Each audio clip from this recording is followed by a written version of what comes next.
और आज हमारे साथ 5 मेहमान हैं। अमित गोयल हैं, पेस 360 के चीफ ग्लोबल स्ट्रैटेजिस्ट हैं। विकास कटारिया हैं, डीपी ज्वेलर्स से।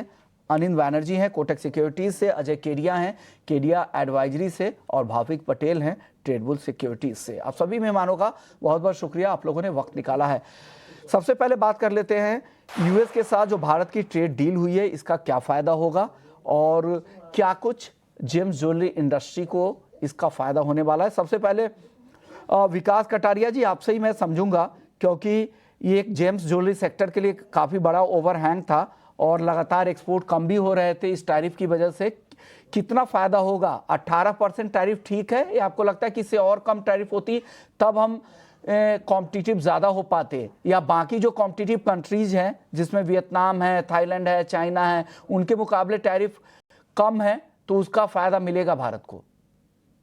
डेफिनेटली नमस्कार सभी को। So as you said very right कि अगर कम होता तो हम लोग डेफिनेटली ज़्यादा बेहतर होता, हम और कॉम्पिटिटिव होते। बट बाकी अगर दूसरी कंट्री से हम लोग अगर रीजनेबल है तो ये बहुत अच्छी न्यूज़ है। और काफ़ी समय से जो जेम्स एंड ज्वेलरी सेक्टर का जो एक्सपोर्ट रुका हुआ था, सो काफ़ी इसमें इम्प्रूवमेंट होने की काफ़ी सारी गुंजाइश है। और मुझे लगता है कि ये काफ़ी अच्छा एक सिग्नल है कि जेम्स एंड ज्वेलरी इंडस्ट्री के लिए ये टैरिफ का कम होना। ओके सर, डायमंड मार्केट के लिहाज से कैसा देखते हैं? क्या कि वहाँ से आने वाले जो डायमंड हैं, जेम्स हैं, उन पर भी भारत ने भी ड्यूटी को कम किया है।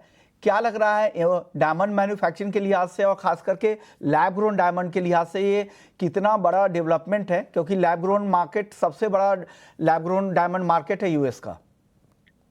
Right, so India is a manufacturing hub. तो अगर ये दोनों जगह पर ये अगर हमें एडवांटेज मिला है टैरिफ ड्यूटी का, तो मुझे लगता है कि जो काफी समय से जो इंडस्ट्री में रुकावट थी, जो काफी टाइम से रुका हुआ था, सब लोग सोच रहे थे कि कैसे ये चीजें ठीक होगी। अगर ये सब कुछ हो जाता है, इम्प्लीमेंट हो जाता है, तो ये बहुत अच्छी न्यूज़ है। और दोनों के लिए, माइन डायमंड्स मैन्युफैक्चर के लिए भी प्लस लैब ग्रोन डायमंड के लिए भी। क्योंकि डायमंड एंड ज्वेलरी का जो बहुत बड़ा मार्केट है, वो यूएस अपने आप में इतना बड़ा मार्केट है कि उसे अगर हम कैटर कर ले अच्छे से और सारी कर ले, तो हमारे लिए बहुत बड़ा एडवांटेज रहेगा ये।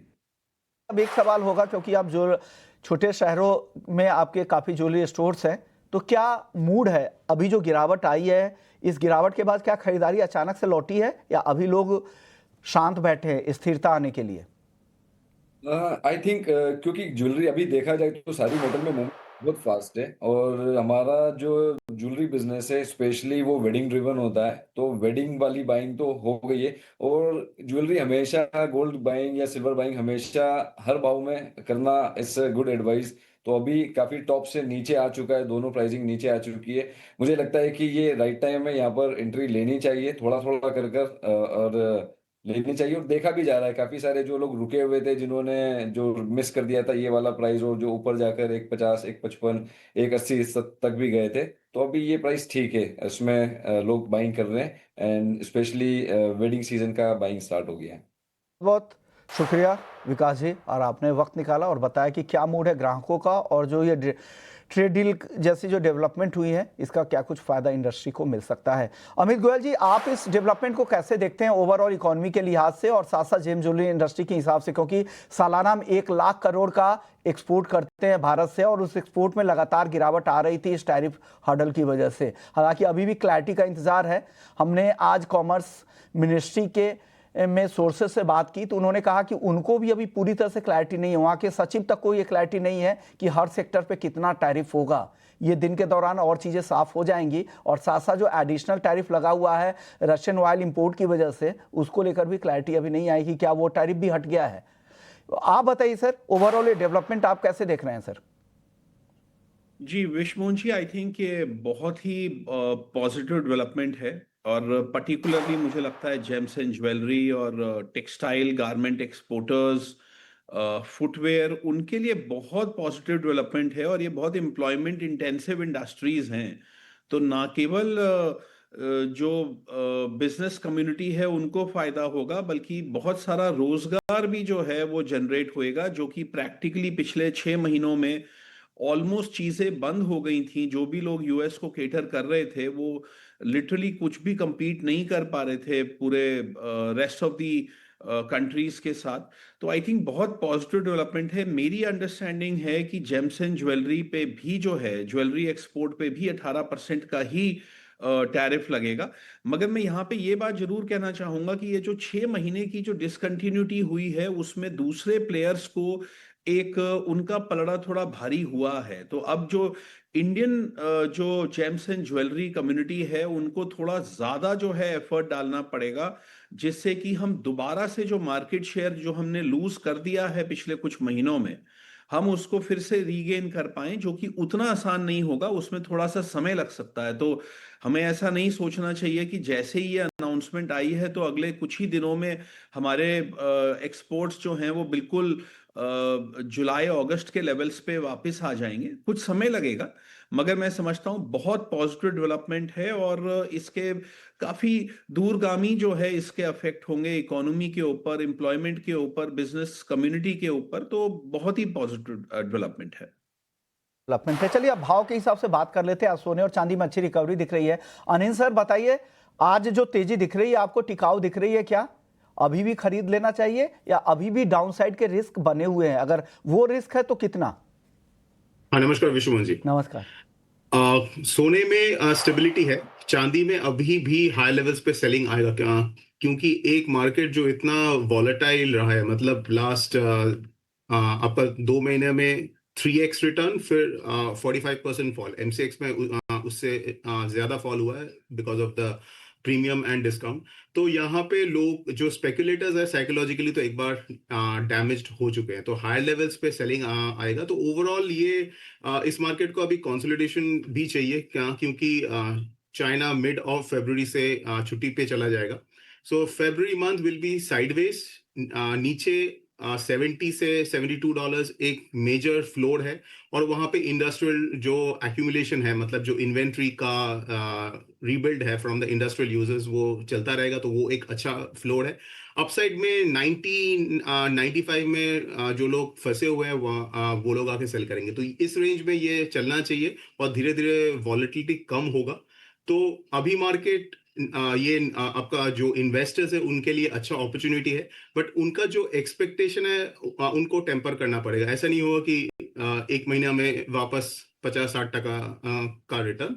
तो एक अपना जो निवेश है उसको अभी कीजिए, हर डिप में कीजिए, और जो लेवरेज है उस पर कंट्रोल रखिए।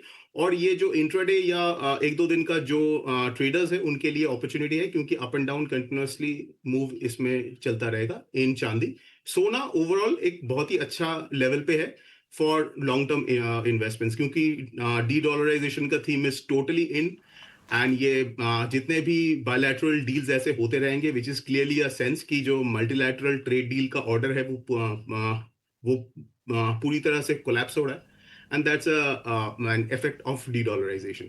ओके, तो आपको लग रहा है जो रेंज है चांदी के लिए आपने 70-72 से लेके 90-95 डॉलर, जिस तरह की तेजी की उम्मीद बन गई थी बाजार में, वो तेजी आगे नहीं दिखेगी, यह ध्यान रखिएगा।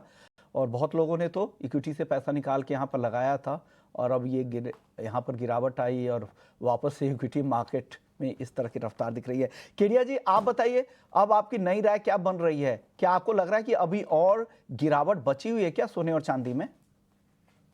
नमस्कार शुभम जी। नमस्कार। बिल्कुल, जैसे जो हम एक रेड फ्लैग देख रहे थे कि सोने चांदी में एक पैराबोलिक या हम जो फोमो वाली कहानी थी, बिकॉज ठीक है फंडामेंटल में कोई बड़ी चेंजेस नहीं है, बट जैसे मैं बार बार कहता कि एक एक फंडामेंटल अब मैच्योरिटी की तरफ जा रहा है। और खास करके हमने जो जनवरी मंथ में एक हिस्टोरिकल 70% की तेजी एक ही मंथ में देखी है, वो अब तक 100 साल में कभी नहीं देखा। गोल्ड के केस में भी हमने 28% की तेजी देखी, इससे पहले 1980 में देखा था। ये सारी फैक्टर दिखा रहा था कि मार्केट में एक बड़ा क्रैश ड्यू है। पहला चीज कि जो अब यहाँ से रिकवरी दिखा भी रहा है, ये टेम्पररी एक रिकवरी है। आप मान के चलिए थर्सडे और फ्राइडे को जो फॉल आया है उस पे मार्जिन हाइक सिवियरली हाई है। संडे को हमारे यहाँ पे मार्केट ओपन होने की वजह से कहीं ना कहीं मार्जिन एडजस्टमेंट्स हुए हैं, लेकिन यूएस कल जब शाम को ओपन हुआ तब तक मार्केट ठीक ठाक था, बट उसके बाद और बड़ी गिरावट बढ़ते हुए दिखाई दी, और हमने देखा डोमेस्टिक मार्केट में भी हमने उसी का रिफ्लेक्शन देखा, जो 12% की गिरावट थी। अभी भी अगर आप ईटीएफ्स के अंदर देखेंगे, ठीक है, price wise definitely you will find के प्राइजेस आज थोड़े थोड़े ऊपर दिखाने लग गए हैं, बट जिस ढंग से ओपन इंटरेस्ट या एयूएम्स को देखोगे उसमें बहुत ही ज्यादा लिक्विडेशन है क्योंकि मार्जिन सीवियरली हाई है। तो मेरा मानना है कि यस, इतनी बड़ी गिरावट के बाद ये जस्ट एक टेक्निकल बाउंस है, इसके चक्कर में नहीं पड़ना चाहिए। एक इंडेक्स है जिसको हम बोलते हैं यूएस अनसर्टेनिटी इंडेक्स, इस इंडेक्स में जबरदस्त तरीके से गिरावट आते हुए दिखाई दी है। पिछले 10 दिन में जो नीचे में 209 चले गया, आज थोड़ा बहुत वापस रिकवर कर रहा है, बट कुल मिला के मुझे लगता है जो अनसर्टेनिटी यूएस ईरान को लेकर है वो फ्राइडे तक चल गई, उसका एक कारण था। डॉलर इंडेक्स में रिबाउंड है, साथ में आज यूएस और इंडिया का जो ट्रेड डील हुआ है, इसका मतलब है कहीं ना कहीं बैकफुट पे या डील करने के फेवर में है डोनाल्ड ट्रंप, जो बाकी देशों के साथ भी आने की उम्मीद है। तो मेरा मानना है हाँ, टेक्निकली $70-72 जो है चांदी के लिए बहुत ही क्रुशियल है। रेंज बड़ा हो सकता है, जो 90, जो अरविंद ने भी कहा कि 90 तक का लेवल है, बट माइंड इट, अगर ये 70-72 का लेवल टूटता है तो फ्लोर सीधा 56 पे जाके रुकता है, क्योंकि मार्जिन बहुत सीवियरली हाई है। जो बड़े फाइनेंशियल प्लेयर है वो अब मार्केट से थोड़े से नदारत होते हुए दिखाई देंगे। वहीं अगर गोल्ड की बात करें तो गोल्ड आज 3.5% की तेजी के साथ इंटरनेशनल में ट्रेड कर रहा है। यहाँ पे अगर ट्रेंड लाइन की मैं बात करता हूं तो यहाँ पे 4600 का एक इंपॉर्टेंट सपोर्ट है। अगर ये लेवल ब्रीच होता है तो नीचे में मुझे लगता है 4150 तक का इमीडिएट सपोर्ट रहेगा, जबकि 5000 के ऊपर टाइमिंग जाता हुआ नहीं दिखाई दे रहा। आज इंट्राडे के लिहाज से यस, एक ट्रेड सेटअप पॉजिटिव दिखा रहा है, बट इसमें फ्यूचर में ट्रेड ना करो, ऑप्शन मिलता है ट्रेड पॉइंट ऑफ व्यू से तो कर लीजिए। प्रीमियम्स हाई है, बट ओवरऑल मुझे लगता है स्टे अवे नेक्स्ट फॉर 2-3 दिन, क्योंकि ईटीएफ में सेल ऑफ कंटिन्यू रहेगा। हायर मार्जिन की वजह से जो बूस्ट या एक फेरो बना हुआ था बाइंग का, वो अब नदारत रहेगा। तो टेक्निकल बाउंस है, शाम तक वापस हम देखेंगे प्राइजेस में गिरावट स्टार्ट होनी चाहिए। जो तेजी दिख रही है सिर्फ टेक्निकल बाउंस बैक है, इंट्राडे के लिए तो कॉल भी करना है तो इस पोजीशन को काट कर जाए, अभी भी यहाँ पर गिरावट की संभावनाएं बरकरार है, ये कहना है केडिया जी। लेवल दे रहे हैं 4600 नीचे की तरफ, ऊपर में $5000। भाविक आप बताइए, आपको क्या लग रहा है? मार्जिन तो काफ़ी ज़्यादा बढ़ गए चांदी में, खास करके मार्जिन जिस तरह से बढ़े हैं, पार्टिसिपेशन तो डेफिनेटली काफ़ी कम हो गया होगा। आपकी राय, लेवल्स क्या है सोने और चांदी दोनों में सर? Good morning. मुझे लग रहा है कि काफी सारे जो लिवरेज पोजीशंस है वो मार्केट से निकल गए हैं। आई थिंक ये 3 दिन में हम करेक्शन नहीं बोल सकते, हम बोलेंगे कि अनलेवरेज पोजीशंस जो लिवरेज थी अभी वो अनलेवरेज हो गई है। और अगर देखें तो 3 दिन में कोई फंडामेंटल्स चेंज नहीं हुआ, बट पोजीशंस थी वो चेंज हो चुकी है। तो मुझे लग रहा है कि अभी ये जो भारी गिरावट आई है, आई थिंक ये ओवरऑल अभी मुझे लग रहा है यहाँ और ज्यादा कंटिन्यू नहीं हो सकती, शायद यहाँ से मार्केट कंसोलिडेशन। बट चांदी में मैं बोलूंगा $70 is a line in the sand. अगर $70 ब्रेक करता है तो जैसे केडिया जी ने बताया, नेक्स्ट सपोर्ट नीचे आ रहा है 56 का। और तो गोल्ड में मुझे लग रहा है 44 से 4300 का एक अच्छा सपोर्ट है। शायद गोल्ड में इतना में करेक्शन मुझे नहीं एक्सपेक्टेड है। चांदी क्योंकि हाईली वॉलेटाइल है और हमने जो रिटर्न भी देखा था 3x देखा था, तो उसकी वजह से शायद चांदी में और करेक्शन आ सकता है अगर $70 के नीचे। बट गोल्ड में मैं अभी भी थोड़ा बुलिश हूँ। आई थिंक जो इन लोगों ने रैली मिस कर दी है, आई थिंक उन लोगों के लिए अच्छी अपॉर्चुनिटी रहेगी लॉन्ग टर्म पर्पस से, यहाँ से वापस एक्यूमुलेट कर सकते हैं। तो मुझे लग रहा है टाइमिंग 4300 का एक सपोर्ट हो चुका है। सोने में अपसाइड 5000 का हम टारगेट देख सकते हैं। और चांदी में अगर 70 नीचे जाता है तो 50, अगर 70 ब्रेक नहीं करता है तो एक्सपेक्टेड है 70 से 85-86 के बीच में ट्रेड करेगी। आप बताइए अमित जी, आप काफ़ी समय से आगाह भी कर रहे थे, लोगों को अलर्ट कर रहे थे कि अब यहाँ पर तेज़ी टिक नहीं पाएगी, बड़ी गिरावट का इंतजार करना चाहिए। क्या लग रहा है ये गिरावट आपको और कितनी दिख रही है गोल्ड और सिल्वर में? अब नई रिसर्च क्या है आपको की सर? विश्वमोहन जी, देखिए मैं 2 बातें कहना चाहूँगा। एक तो ये कि गोल्ड और सिल्वर का बबल जो है वो बर्स्ट हो गया है, और मैं ये पिछले कुछ हफ्तों से मैं ये कह रहा हूँ कि ये जो बबल जो है ये कोई ऑर्डिनरी बबल नहीं बना है, ये ऐसा बबल है जो कि कई दशकों में एक बार बनता है। तो गोल्ड और सिल्वर जो हैं ये मैं समझता हूँ कि पिछले 30, 40, 50 साल के शायद सबसे बड़े बबल बने हैं, पर्टिकुलरली सिल्वर। मैं गोल्ड को उतना बड़ा बबल फिर भी नहीं कहूंगा, मगर सिल्वर जो है ये कोई 40-50 साल में कभी इस तरीके के बबल बनते हैं। तो एक तो ये बबल बर्स्ट हो गए हैं, तो एक तो मैं ये कहना चाहूंगा। मगर मैं उसके साथ एक बात और कहूंगा कि जितने भी इस तरीके के बबल बर्स्ट हुए हैं पिछले 300-400 सालों में, उसमें एक बड़ी खास बात रही है कि जो पहला फॉल होता है वो बहुत ज्यादा ड्रामेटिक होता है, क्योंकि लोगों को वो टोटली सरप्राइज कर देता है। जब लोग बिल्कुल नहीं सोच रहे होते कि ये करेक्शन आएगी या एक बबल बर्स्ट हो सकता है, वो बबल वहां पे बर्स्ट होता है। और चूंकि बहुत सारे लोग ओवर लेवरेज्ड होते हैं, तो पहला वाला फॉल सबसे ज्यादा डिजास्ट्रस ड्रामेटिक फॉल होता है। मगर ये भी सही है कि उसके बाद जो एक रिलीफ रैली बनती है या बाउंस बनता है, वो भी सबसे ज्यादा पावरफुल बनता है। तो मेरे हिसाब से चांदी, अगर मैं डॉलर टर्म्स में बात करूं, तो $121 से जो है, कल हमने 71-72 तक का भाव देख लिया। मुझे लगता है कि ये जो फॉल आया है, ये अपने आप में अब एक पूरा फॉल आ चुका है फिलहाल के लिए। ऐसे ही गोल्ड में पूरा फॉल आ चुका है। और अब ये जो पहला बाउंस बनेगा, फर्स्ट फॉल के बाद जो पहला बाउंस होता है, वो बहुत पावरफुल होता है, क्योंकि जो लॉन्ग टर्म बायर्स होते हैं उनका कन्विक्शन अभी भी बहुत सॉलिड है। और जैसे ये दोबारा चलने लगेगा, वो कहेंगे कि देखो भाई, ये तो सिर्फ एक करेक्शन आई थी मार्जिन बढ़ने के वजह से या वॉटेवर रीजन के वजह से, अब जो है दोबारा से बुल रन चालू हो गया, जबकि बुल रन मेरे हिसाब से खत्म हो चुका है। तो मुझे लगता है कि चांदी का भाव जो है एक बार कहीं $96 $100 के करीब दोबारा हमें देखने को मिलेगा आने वाले कुछ हफ्तों में। और गोल्ड मुझे लगता है कि तकरीबन 5200 5300 इवन $5400 तक का भाव हमें दोबारा देखने को मिल सकता है। मगर ये लॉन्ग टर्म बबल बर्स्टिंग है, तो आने वाले 1.5 से लेके 2 साल में मुझे बहुत लोअर प्राइसेस दिखते हैं। मुझे आने वाले 2 साल के अंदर अंदर चांदी अपने हाई से जो है वो मिनिमम 70% का मुझे फॉल दिखता है। और आने वाले 2 साल के अंदर अंदर मुझे गोल्ड में जो है मिनिमम 40 to 45% का फॉल फ्रॉम दी टॉप दिखता है। मगर फिलहाल जो है मुझे लगता है कि एक जो है बड़ा सॉलिड बाउंस आ सकता है, क्योंकि पहला बड़ा फॉल आ चुका है। और जो है वो लोगों का कन्विक्शन अभी फिलहाल उतना कम नहीं हुआ है, और वो दोबारा से लय में आ जाएंगे जैसे ही ये स्टेबिलिटी आएगी। अब 70% तक बोल रहे हैं, फिर 1.5-2 लाख तक गिर सकता है। ये भी आपको लग रहा है लॉन्ग टर्म में 1 से 2 साल का नजरिया है। और ये हमेशा ऐसा होता है, इस तरह की जब बड़ी गिरावट आती है तो एक टेक्निकल बाउंस बैक भी आता है। उस बाउंस बैक में बहुत लोग फंसते भी है, बहुत बार सस्टेन भी करती है कि लंबी रैली थी तो लोगों का अभी भी भरोसा बना होगा, और वो भरोसा टूटने में काफ़ी टाइम भी लगता है सिक्योरिटीज मार्केट में।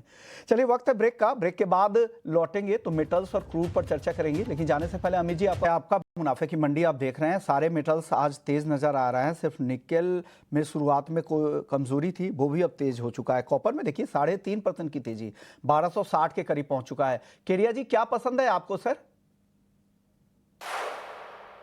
देखिए विजयमोहन जी, ये आफ्टर शॉक जैसे बोलते हैं, कोई एक अर्थक्वेक आता है उसके बाद मार्केट में थोड़ा मोमेंटम रहता है, तो बिल्कुल मुझे ऐसा ही लग रहा है।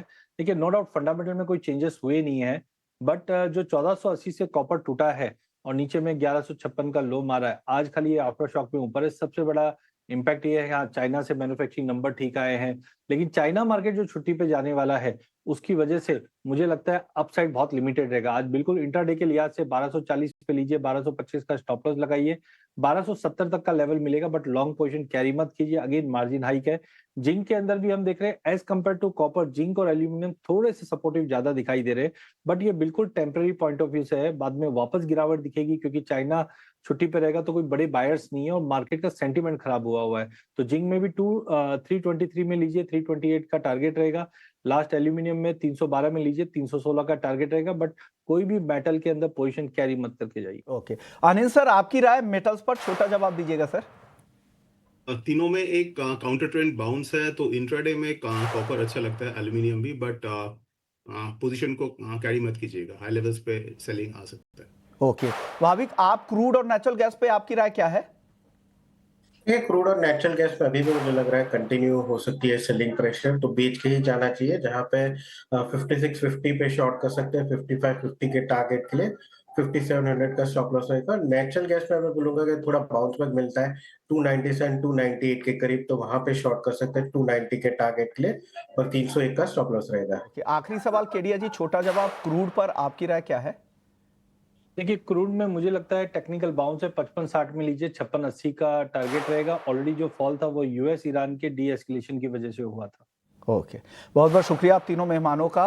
और इस उस समय वक्त हो चुका है छोटे से ब्रेक का, लेकिन अभी एक खबर आ रही कि सभी सांसद सदन में मौजूद रहने के लिए कहा गया है और एक चर्चा होने वाली है। बजट की उपलब्धियां जनता को बताने वाले हैं सदन में, और उस पर ये पीएम मोदी की तरफ से ये बयान आया है। यूएस ट्रेड डील को लेकर भी उन्होंने कहा कि काफ़ी पॉजिटिव डील